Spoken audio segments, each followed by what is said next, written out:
Bendito Padre, queremos agradecerte la bendición que tú nos das de compartir en este tema.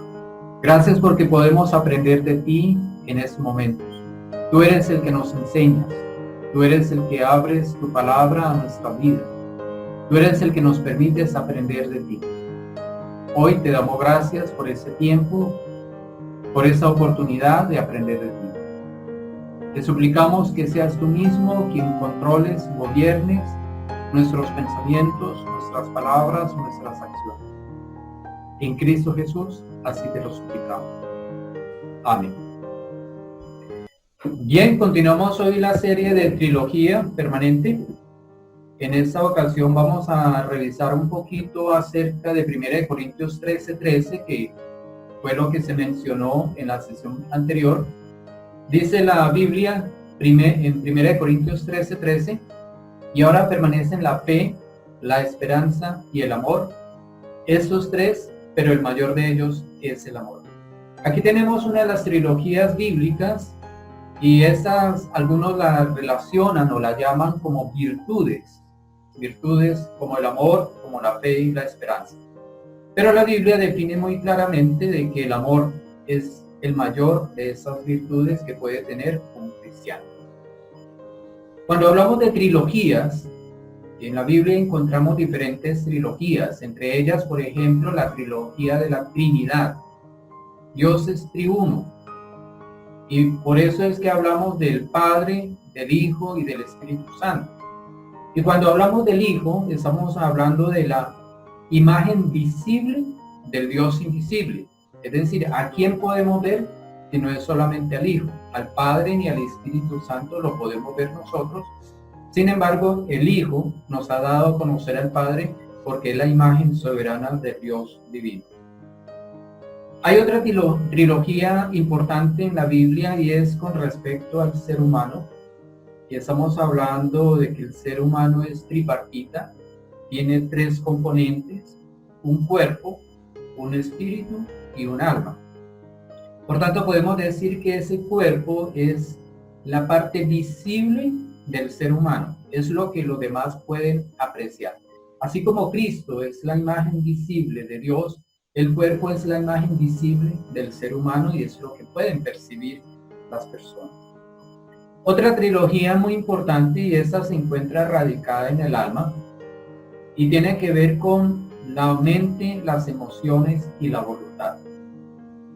En la parte de la voluntad es lo que el hombre hace, son sus obras, son sus decisiones, es lo que exterioriza y que puede mostrar a los que están a su alrededor. Su mente y sus emociones quizás están un poco ocultas, pero sus decisiones se hacen muy visibles en las acciones, en las decisiones, en las palabras que él en determinado momento asume. Ahora bien, en esa trilogía de la fe, la esperanza y el amor hay una correlación entre la mente y la fe, las emociones y la esperanza, la voluntad y el amor. Aquí hay una correlación muy directa. Podemos decir que la fe es la parte del conocimiento y ese conocimiento se encuentra en la mente. La esperanza está muy relacionada con las emociones, con el estado de ánimo de las personas, y por tanto podemos hablar que hace parte de las emociones del cristiano. Y el amor, realmente el amor no es un sentimiento, es una serie de decisiones, de acciones del hombre en pro de los demás. Por lo tanto, está muy relacionada con la voluntad. Aquí tenemos estas trilogías y hay una relación hijo, cuerpo, voluntad, amor, que son las manifestaciones externas visibles de lo que es un cristiano y la vida en el cristianismo. Hablando respecto a la esperanza que hace parte de esa trilogía, hay una simbología muy especial que se encuentra en internet y está en la cruz reflejando la fe, está el corazón reflejando el amor, y uniendo la cruz y uniendo el corazón, el amor, se encuentra la esperanza. Y esa esperanza tiene sus picos de altibajos, porque la esperanza es un estado de ánimo que surge cuando se presenta como algo alcanzable lo que se desea. Entonces hay momentos que esos estados de ánimo están muy elevados, pero también esos estados de ánimo pueden estar muy abajo. Por eso tenemos esos picos positivos y negativos dentro del gráfico que es visualizado. El diccionario dice que el estado de ánimo es el humor o el tono sentimental, agradable o desagradable, que acompaña a una idea o situación y se mantiene por algún tiempo. Es un estado, una forma de estar o permanecer que expresa matices afectivos y cuya duración es prolongada de horas o días. Por tanto, la esperanza es ese estado de ánimo que se prolonga por horas o por días, pero también puede perderse la esperanza, es decir, que llegue a un punto negativo. Dice la palabra en 1 Corintios 9:10, porque el que ara debe arar con esperanza, y el que trilla debe trillar con la esperanza de recibir la cosecha. Cuando hace esa analogía con la agricultura, debemos entender que un agricultor, cuando va al campo a arar la tierra, lo hace porque su conocimiento le dice que es necesario arar la tierra para que la semilla pueda tener las condiciones necesarias para poder dar fruto, para poder crecer. Por lo tanto, el agricultor ara con la esperanza de que esa semilla pueda llevar su proceso normal, germinar, luego convertirse en un árbol o en un arbusto o cualquier vegetal y poder dar fruto. Es decir, el agricultor siempre lo hace con esperanza. Dice en la otra parte que el que trilla debe trillar con la esperanza de recibir la cosecha. De igual manera, cualquier labor que se realice en el campo previo a la cosecha, a la trilla, el agricultor lo hace con la esperanza de tener una cosecha abundante.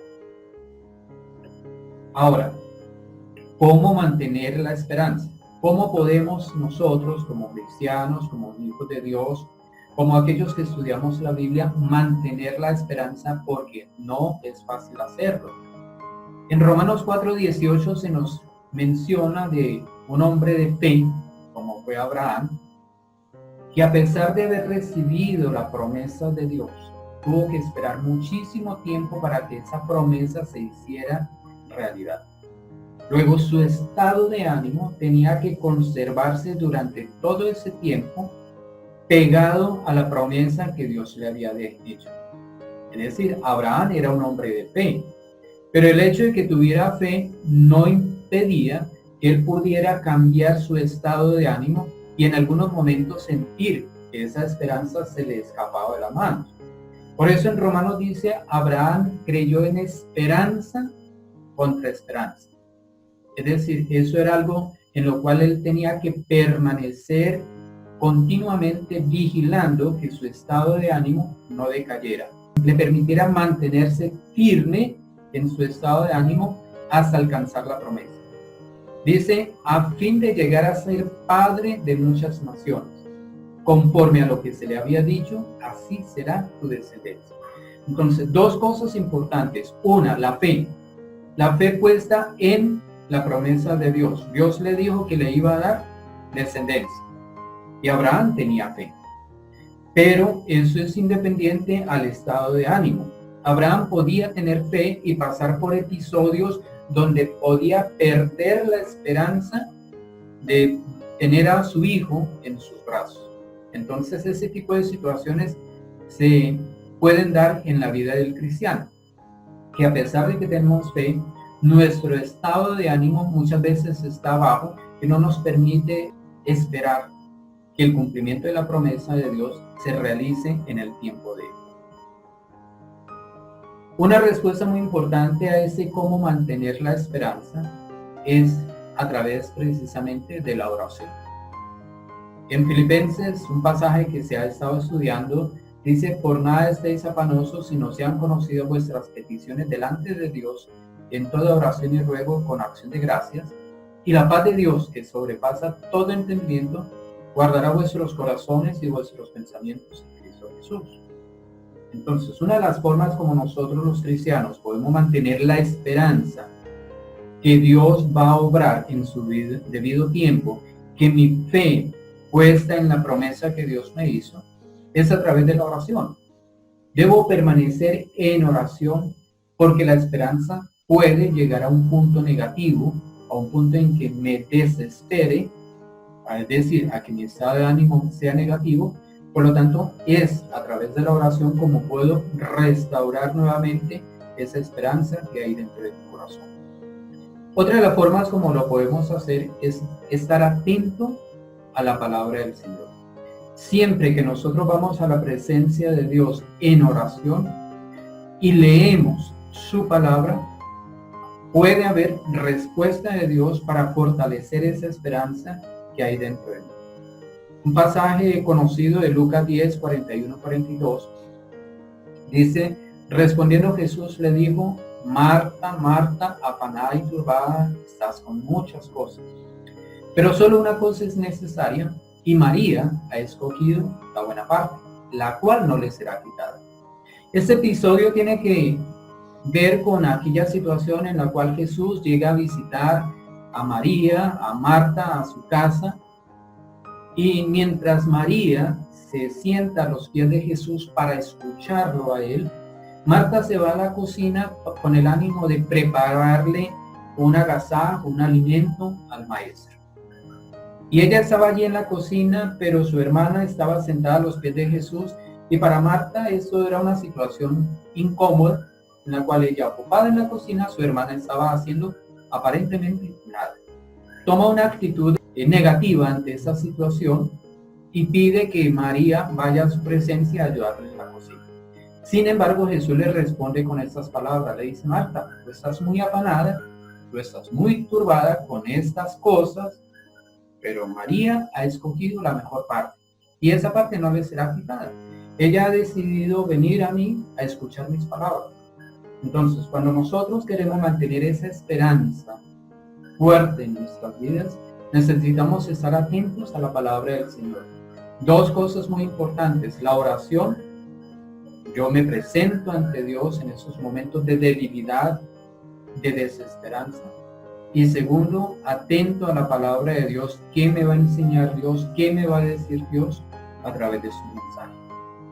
La pregunta que nos hacemos en esos momentos es: ¿y tú cómo mantienes la esperanza? ¿Qué haces en esos momentos en que la esperanza se declina, se baja, se debilita? Pues vamos a orar para que sea Dios mismo el que nos permita a nosotros esperar contra esperanza, como lo hizo Abraham durante todos sus años que esperó el nacimiento de su primogénito. Padre, queremos darte gracias porque delante de ti nosotros podemos presentarnos en los momentos en que nuestra esperanza se debilita. Es cierto, Señor, a pesar que nosotros podamos tener fe, estar convencidos, tener esa certeza de tu palabra, de tu promesa para con nosotros, llegarán momentos en los que nuestro estado de ánimo se debilita, que perdamos la esperanza. Y es una lucha continua, la tuvo Abraham, y por eso él luchó en esperanza contra esperanza. Persistió buscando la esperanza en su corazón. Por lo tanto, nosotros también, Señor mi Dios, debemos perseverar para que esa esperanza sea fuerte en nuestras vidas. No tenga esos altibajos que comúnmente ocurren en los corazones de los cristianos. Permítenos a través de la oración buscarte a ti en aquellos momentos en que estemos afanosos, en aquellos momentos en que estemos angustiados, en los momentos en que hemos perdido esperanza, Señor mi Dios, y nuestro estado de ánimo está débil. Y también permítenos, bendito Dios, fortalecernos en tu palabra. Buscar tu palabra continuamente para encontrar en ella la fortaleza que necesitamos. Hoy te alabamos, Señor, por esa palabra que tú nos enseñas. Pero lo más importante, permite que esa palabra sea vida en nosotros, obre en nosotros un cambio permanente. Que nos conozcan a nosotros no solamente por ser personas de fe, sino personas que esperan, que esperan continuamente en ti para el cumplimiento de tus promesas.